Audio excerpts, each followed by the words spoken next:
Welcome to the Teach Big podcast, where big energy, big ideas, and big results are just the beginning. Whether you're in year 1 or year 20, we're here to support you, fuel your passion, and help you teach big in every single way. That's right, teach big with a capital B, capital I, and capital G, and you'll find out why in the world are we spelling out big with all those capital letters in a future podcast. But I'm so excited today to present to you the very first maiden voyage of the Teach Big podcast, the place where education is inspired, energy is contagious, and support for teachers is absolutely non-negotiable. I am your host, Randi Whitney, and I'm so glad you're here. In fact, I'm very honored that you're here. This very first podcast is designed to set the foundation. And I look up over here because I just see such a future for this podcast and for our relationship from one teacher to another, encouraging and giving you practical, actionable things you can do in your classroom immediately after listening to each of the podcasts. I would greatly appreciate you subscribing, commenting, and sharing with all your friends so that we can build our Teach Big community. The night before my very first day of teaching, I wanted to call my mom. I know it's normal to want to call your mom, but see, I had an even bigger reason. My mom had been in education forever. She had taught at all the different grade levels. And in fact, at the time, she was a principal of a school. And so I thought, I need to call her. I need to ask for some encouraging words, some words of wisdom, some advice, because I was pretty nervous in that moment. And I thought, I want to be perfect. So I needed to call my mom. So I called my mom and I said, Mom, here's what I need. I need to know the most important thing. If you were to tell me one important thing, one piece of advice, what would it be for my first day? What she told me absolutely shocked me. What she told me was, I can tell how a teacher is in the classroom by how she takes her kids to the restroom. It's all about the restroom break. Wait, what? It's all about the restroom breaks? No groundbreaking, have an amazing opening, capture their attention, nothing like that? You're going to tell me that one piece of advice is how to take them to the restroom? That's what she told me. She said, there's 3 types of teachers when you take kids to the restroom. The first type of teacher at a restroom break is the teacher who lets them do whatever they want to do and there's no control in the restroom. They leave the restroom a mess. Soap is everywhere. Paper towels are everywhere. There's water on the floor. Kids are so loud. And in fact, if you are the teacher that happens to reside next door to the restrooms, you dread that particular class coming to the restroom. When they come out of the restroom, they don't line up well. They're kind of pushing each other sometimes. At the very least, they're very loud. But then, honey, there's the second type of teacher. The second type of teacher is the polar opposite. She has complete control over her classroom. They have bubbles in their mouths and their hands are behind their back. She's taught them that they get 2 pumps of soap and 1 square of toilet paper. And by the way, we're not going to talk, we're going to potty. They come out of that restroom, they get in a perfect line.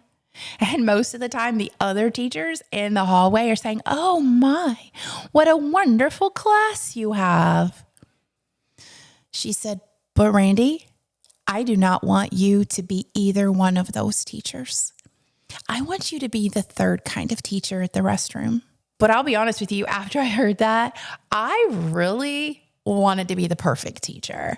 So I wanted to be that teacher who, for sure, had everything down to a science, down to pumps of soap, clicks of paper towels, no mess left after my class, of course. And I wanted all those compliments in the hallway. But she didn't want me to be either one of those teachers. She said, Randi, there's a third kind. Here's the third kind. It's the one who takes her kids to the restroom. They're calm. They have smiles on their faces. Some of them might be talking, some of them maybe not. They go in, they take care of their business. All their hands get washed, not because anyone's telling them certain numbers or certain amounts of time. It's just what they are expected to do. You see, the third teacher sets her expectations and then compliments her students when they live up to them. She recognizes the good that students do. She expects the best. She does not expect perfection. Oh no, I wanted to be perfect. Mom, that's why I called you. I wanted to know how to be perfect. She said, Randi, that's not going to happen. You have too many little variables running around, honey. But you can be their best teacher. Teach them to be independent and to make good decisions and honor it when they do. Okay, I'm feeling better. I didn't expect that to be your answer. I never thought about restroom breaks being the piece of advice you'd give me the night before my very first day of teaching. But I'll take it, and I'll take it to heart, and I did. I wound up applying it many years later to the 3 types of teachers, not just at restroom breaks, but in the hallway, in the classroom, at lunchtime, during assemblies, and in times of transition. I came to label those types of teachers the constructive, destructive, and obstructive types of teachers. Of course, all of that is for another podcast. But I want you to know that my mother's single piece of advice about how to take kids to the restroom began to lay a foundation in my teaching career that I never even realized was as important as it was. But I did know for sure that I was going to take it to heart and I would be teacher number 3. A giant educational shift is happening before our very eyes. We need to know what to look for so that we're not lost in the shuffle. But shifts have happened before. I've been in education a long time, and I have seen that pendulum swing back and forth, back and forth. You just have to be careful that as that pendulum is swinging, you don't get hit by the pendulum. But what's the secret of not letting that pendulum hit you as it swings from one era to the next? When I was in 3rd grade, I arguably had the best teacher of all time. Her name was Mrs. Corbett. I loved this lady so much. She appreciated my quirkiness. Well, she appreciated every student. But we would often even wonder, I wonder who her favorite is. Because honestly, it could have been any of us. Because she made everybody feel that good. She did some unique things though. The very first day of school, she had us show her our fingernails. She said, put your hands out on your table. So we did. And she came around and she said, this isn't for an official grade, of course, but I'm going to give you a check or a minus if your fingernails are clean. Our fingernails are clean? What does that have to do with anything? Kind of like when my mom was telling me it's all about the restroom break, and go back a whole bunch of years and it was Miss Corbett saying it's all about the fingernails. Well, she told us after she'd all given us checks or X's. Keep in mind, it was in a day where you didn't have to praise everyone for something.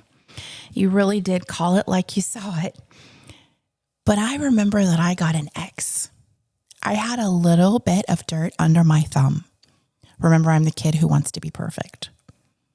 I got an X from her on the first day of school. Are you serious right now? She got in front of the class and she explained the whole fingernail saga to us.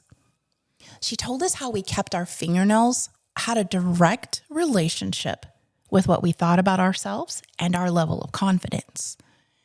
She said, you see, when you're presentable, you're confident. And when you're confident, you're unbeatable. I want you all to be unbeatable and remarkable because that's who we are. We are Miss Corbett's class. And now that we all understand how important it is to be extraordinary, we're going to come up with a class motto. And so we did. And then we came up with a class poem. And then we came up with a secret handshake. Just our class would know about it. You see, she was building individual ownership of ourselves, that how we took care of ourselves really mattered. And then she was building a unity in our class. Our class was a team. Our class was a family. She started that within the first 30 minutes of third grade. I'm pretty sure she was unconventional even in her day, but I carried that with me into my own teaching career as well. Don't worry, not the fingernail part, but I carried with me that feeling of being on a team. I carried with me that feeling of making sure my class felt like my kids, my family. Making sure that making fun of each other was among one of the worst things you could possibly do. But again, that is also for another podcast. Remind me someday to share with you the checking account system that I came up with. Oh, I hope I remember. But if I don't, leave me some comments to help me remember. So I made a 97 on a science grade in Mrs. Corbett's class, and I started crying. She came over to my desk and she said, "Honey, what are you crying about?" And that's pretty much exactly how she talked. She was this lady who wore really loud outfits, really big earrings, and had really cool hair. And honestly, I would compare her to Miss Frizzle. Like, she was Miss Frizzle before Miss Frizzle was alive. Miss Frizzle didn't exist yet, but if she was ever based off of a teacher, I'm pretty sure it was Miss Corbett. Anyway, she came over to me, and I remember she got down on my level and put her hands on my desk like this, and she said, "Honey, what are you crying about?" And I said, "Miss Corbett, I worked so hard. I don't know why I made a 97. In her big bellowing laugh, she chuckled. She said, "A 97? A 97 is fantastic." I said, "But I want to be perfect." "Perfect? No, no, no, no, no, no, no. We don't aim for perfect. We only aim to pursue perfection. You see, honey, it's in the pursuit. It's in the passion to pursue it that matters the most. It's not about being perfect. It's just about wanting to be perfect." And you see, these 3 points and the fact that you're crying over them, baby, that tells me that you have the passion to pursue science. And if you have the passion to pursue it, you're unbeatable. You're extraordinary. You're going to be just fine. You might grow up to be a scientist. We don't know yet. But what we know is that you care about the 3 points you missed. You care about the pursuit. Always pursue perfection, but do not ever expect to get there. So I was all of 8 years old and in third grade, and it was pretty early on in the school year, and I had to tell her, Miss Corbett, what does pursuit mean? She chuckled, maybe more like a bellowing laugh at me, and she said, "It's your want to. You want to, Randi. As long as you have the want to, you have everything you'll ever need. We do not have to know all of the answers. We only have to have the want to go find them. And as long as you never lose the want to, you'll always be extraordinary." Again, like my mom's advice with the 3 types of teachers at the restroom, Mrs. Corbett taught me something when I was in third grade that I've used my entire life. So the Teach Big philosophy is very much built on these two ladies to provide big support. Teachers need more than a pat on the back. Empty compliments don't do it. They need ideas, they need encouragement, and real help across any curriculum they're being asked to use. And that is what we provide as long as you make the decision to pursue it. Do you have the want to? Next, we exert big energy. Teaching is tough, so tough, but your passion fuels progress. And we're here to spark that fire as long as you make the decision to, that's right, pursue it. Do you have the want to? And then we expect big results. It's about real growth for you and your students. We'll help you get there one podcast at a time as long as you make the decision. Go ahead, fill in the blank, to pursue it. Where's your want to? But then number 4, maybe the biggest one of all, we expect you to use a big mirror. Because I aim to grow people, that sometimes requires us to look in a mirror and release what we've always done in the past and do something different. Because you see, if you do what you've always done, you're going to get what you've always got. And sometimes that change is not found in a different curriculum or a different class schedule or a different set of students. Sometimes it's letting go of something we've always done, something we're comfortable with. You see, the biggest growth happens when we're uncomfortable. It's okay to be uncomfortable because it's then that we pursue other options. Remember, it's the want to. Teach big, build strong teaching habits that last. Because when your classroom is rooted in intentional habits, and man, let me tell you, you're going to hear the words intentional and habits thousands of times in this podcast. Well, not episode 1, but over the course of all the episodes. But when you pursue intentional habits, your days feel less chaotic. Your students thrive and you get results that actually matter. This podcast is all about helping you build those great habits one episode at a time. I'm excited to share episode 2 with you when we talk about what in the world happens when interruptions mess up the habits and the routines we've gotten into. Okay, I can't get sidetracked on that because I get really excited about this particular piece of the puzzle where I talk about how to handle interruptions. I'll give you a sneak peek. It's called Beyond the Script. That will be episode 2. Okay. I'm going to get back to episode 1 now. We're not just here for motivation. We're here to give you knowledge that you can use. This is your space to learn, to grow, and become equipped. Whether it's classroom management, vocabulary development, reading comprehension, writing instruction, something regarding math or the intricacies of science, or maybe it's just keeping your sanity intact. We've got you if you want to be got.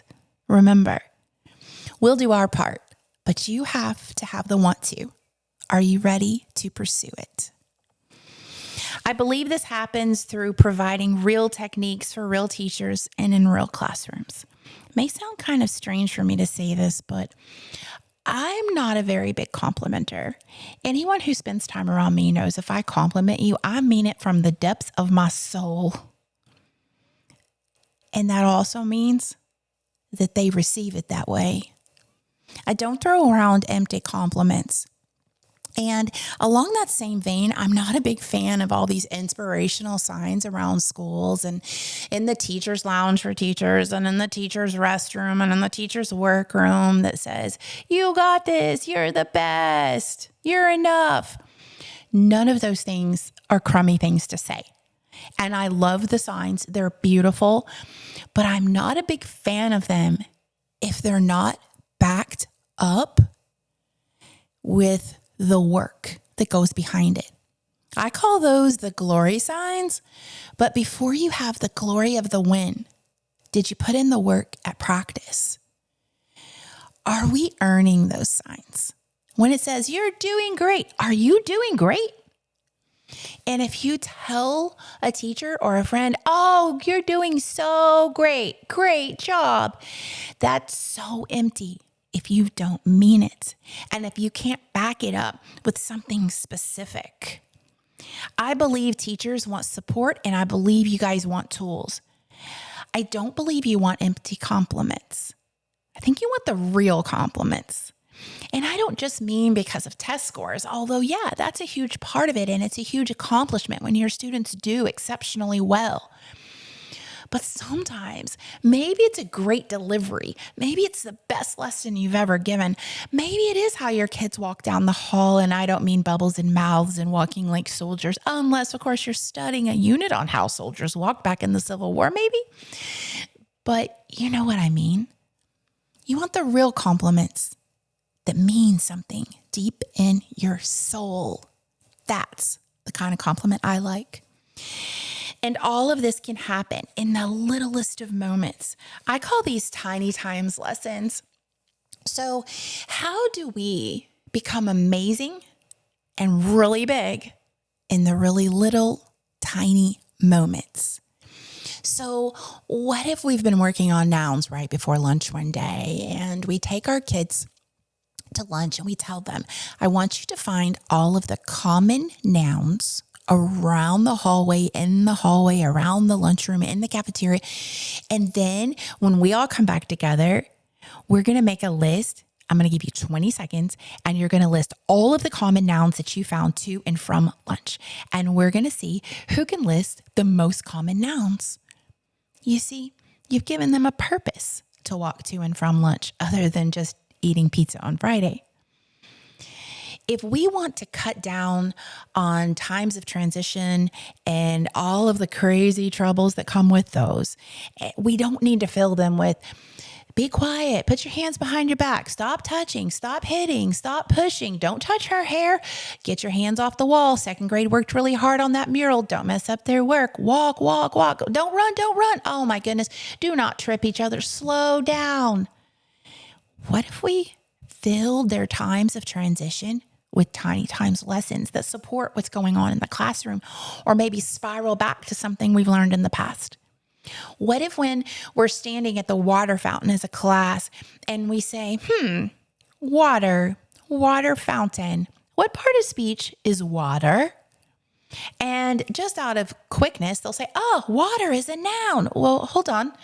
But when we say it's the water fountain, is that still a noun? Isn't it describing the fountain? Maybe water is actually an adjective right there. Have you ever thought about that? What if we have conversations, meaningful conversations with our kids?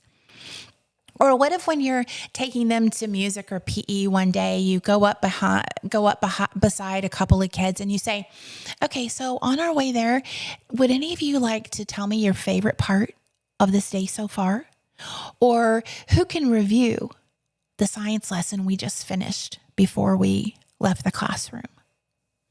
Or maybe on the way back from PE, maybe two kids have had a little scuffle in PE and they're upset with each other.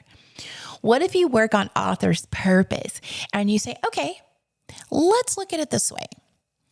Kid A, can you please tell me exactly what happened on the playground, but from your friend's perspective? You almost stop them in their tracks and they look at you like, oh yeah, I can tell you what happened, but you really mean from his perspective? Yeah. How did he see it? Okay, now kid B, you tell me exactly what happened from your friend's perspective also, not from your own. Did you know little things like that can help us with standards, state standards? We can teach state standards in the hallway. Are you serious right now? Yeah, if we have a true understanding about them. You see, I truly believe that college isn't completely teaching us all of the ins and outs that we need to know, but that's okay. Because remember, just like Miss Corbett said, it's not important to know everything. It is important to want to pursue it. You want to chase after it. You have to have the want to. When you realize maybe I don't know all of the standards, then don't grump about it. Think to yourself, where can I go? Who knows more than me? Who's the wisest person on this campus?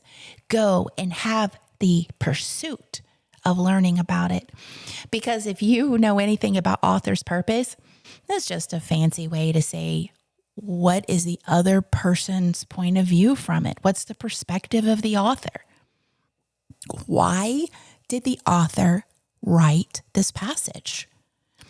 That's not a lot different than on the playground saying, why did your friend react the way she did? We're training that area of their brain, those synapses to connect. And oh my word, that's a whole other podcast, which I cannot wait to share with you. All of the information I know about brain-based research. It's going to be phenomenal, and I can't wait for that either. But back to where we are. In a future podcast, I will be addressing so many different tiny times techniques. Tiny times techniques for the hallway and times of transition. But you know what? So many of us are living in a world where we really kind of need to read from a scripted curriculum. But I want you to know that I believe every curriculum has really great things about it. I really do not believe that if you have a curriculum that has been laid out in front of you, it can't possibly be horrible. There must be some greatness about it. Let's search for the greatness within it. But you know what? Here's the thing. I also believe that no matter what the quality of the curriculum you've been handed, that you are the defining factor that can make it or break it. Remember the mirror? That's us. Look in the mirror. Let's see how we can make something great. Let's have the want to. Let's have the pursuit of being great. Teachers need more content support than ever before. Because you see, if we're reading from scripts within curriculums that have been designed by other people, other experts, other geniuses in education, if we're reading those, that doesn't mean we're the genius. That doesn't mean we're the expert. Not yet. But if we have the want to and we have the pursuit of it, we can do that. So, how do we make sure our own personalities shine through in scripted curriculum? And it's not just about leaning on someone else's understanding. It is about understanding it all ourselves. All you need is the want to. Remember, like Miss Corbett told me for those 3 piddly points on that science test, that what really matters is the passion for the pursuit. Each week, I plan on bringing you guys actionable ideas, relatable stories, and interviews with incredible educators. I know we don't have one right here as a guest today, but this is our foundational podcast. I'm laying the foundation for all of the amazing things that we're going to deliver for you. These incredible educators are walking the same path that you are, and together we will dive into topics that matter to you the most, and we'll keep it real, encouraging, and super duper practical. So what can you do today? Subscribe right here, right now to the Teach Big podcast and share it with all your teacher besties. And also head over to teachbig.com. That's my website, because I have some amazing teacher resources there for you. And a lot of them are free. So head on over to our Shopify store on our teachbig.com website, because whether you're looking for a fresh perspective, which I definitely hope I'm giving you that, or some serious support, I best be giving you that. Or you just need to hear from someone who gets it. This is the place to tune in when you need knowledge. I am so convinced that understanding our content is the secret to feeling empowered in the classroom. Thank you for spending time with me on this very first Teach Big podcast, where teachers are valued, supported, and empowered. Remember, it's not about being perfect. It's about being passionate in your pursuit. This is the Teach Big mantra: passionate pursuit. So back to 3rd grade and Miss Corbett. I was doing a seminar for teachers in another state, and I got a phone call. And it was my dad. And he said, I really think you need to know what I just learned. He told me that Mrs. Corbett had passed away. There was something inside of me that just wilted in that moment. And I thought, oh no, she was one of my very first pieces of inspiration and she didn't even realize it. So I asked him when the funeral was, and he gave me some details. And then I had to actually cancel a seminar, which I never, ever, ever do. But I needed to be there, and I needed to experience saying goodbye to my favorite teacher ever. So when I went to her funeral, it was packed, standing room only. They had to pipe it out on some TVs, and student after previous student got up there and shared stories about Mrs. Corbett. Some of them were older like me. Some of them had her more toward the end of her career. But it didn't matter our age. It did not matter what we grew up to be. What mattered was that we had the commonality of Miss Corbett. You see, we were all her favorites, and we knew it. We all felt it. Many years after that, my husband and I attended our 20th high school reunion. You see, my husband and I, we've been together since we were 11. And so our high school reunions have been really fun through the years because we know all the same people. But at our 20th high school reunion, somebody said, okay. So who was y'all's least favorite teacher you ever had? What? Names came up. Tempers came up. Volume went up. And the stories that were shared were across the board about the same thing. It wasn't that any of us said, oh man, she taught the worst lessons ever. None of us said that. When we remembered our least favorite teachers, it was because of how that teacher made us feel. One of our friends mentioned a first grade teacher. Okay, so if we're at our 20th high school reunion, that would have made us about 38 at the time. You're about 7 years old in first grade. So we're talking a 30 or so year old memory that when asked could bring up the same feelings as when he was 7. So interesting. But then turning those tables, somebody said, okay.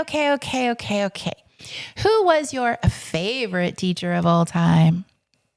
That, of course, was a fun part of the evening. Names came up, laughter flared, and we shared so many amazing memories from amazing teachers. We all had really amazing memories, everyone from Mrs. Sparks, of course, Miss Corbett, Mrs. Zohar, Miss Cock. Oh man, drove us crazy in senior English, but taught us so much. Let me tell you, there were some amazing teachers that we had. We were blessed as a class, not for just high school, but for junior high teachers and elementary teachers alike. We finally ended that conversation and talked about how blessed we were. On our way home that evening, my husband said, "Did you have fun?" And I said, "Yeah, I really did. It was so much fun seeing everybody." And then I said, "But there was something that bothered me." And he said, "Oh, when we were talking about the least favorite teachers?" And I said, "Actually, that was not it." He said, "Oh man." He said, "Well, what was it? What bothered you?" I said, "Kenny, what bothered me wasn't that we talked about the least favorite or that we talked about our most favorite. What bothered me is that most of the teachers all of us had never even came up." And he said, "Whoa, I didn't think of it like that." I'm like, yeah, how can you spend 180 days with a student and you don't make the best or the worst list? Seriously? And I said, that really makes me wonder, what is the difference between the best and the worst? Because honestly, some of the people who mentioned their least favorite teachers, some of those teachers were my favorite teachers. So I think the passion is right there for the least and the worst, right? Or the least and the most. But I think it's how you made you feel. But the ones that we don't remember at all, we didn't know their favorite color. We didn't know if they had a dog. We didn't know we didn't know their kids' names or what kind of car they drove. There was no connection to them. Their name didn't come up. We spent 2 hours talking about teachers. And that just frightens me, because when I go back in the classroom, I want to make sure that I'm remembered for all the right reasons. He said, honey, you're going to be remembered for all the right reasons. Don't you worry. And I said, yeah, that's true. But as I went around training teachers and sharing my story and sharing all of the language arts ins and outs, because that just has my heart, I began sharing with teachers the story of my 20th high school reunion. And so I will leave you with this. How do you want to be remembered? As the favorite teacher? As the least favorite teacher? Or for some reason, not remembered at all? What are we doing day in and day out to make sure that we're on one of those lists? Because you see, we don't have to be on every student's list. But we had a group of 25 or so people sitting around talking about our favorites and least favorites. So at your student's 20th high school reunion, which list are you going to make and why? How will you be remembered? And what can you do today in your class to make sure that you're pursuing with a passion your content area so that you grow in knowledge? And the more knowledge you grow in, the more content you know, the more knowledge you have, the more your students realize, man, she knows what she's talking about. Because you see, then you become an expert in their eyes. You are then the expert that they can turn to when they have a question. It doesn't mean that you're really the language arts expert or that you're really the science expert, but you know so much and they trust you and they love you so much that to them, you are the expert. Thanks for listening to our very first Teach Big podcast. I hope you subscribe and you'll be a part of our Teach Big family forever. You can find us on teachbig.com. You can also find us on Spotify and Apple and YouTube as well. I'm Randi Whitney. Teach intentionally, teach passionately, and teach big.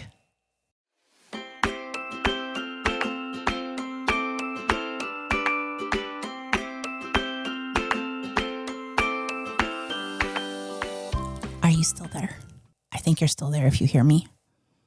All right, friends, go refill that coffee, laminate something, or sit in your car for an extra 5 minutes of processing time. But your students are waiting for you. They're waiting for your passionate pursuit. They're waiting for you to teach big.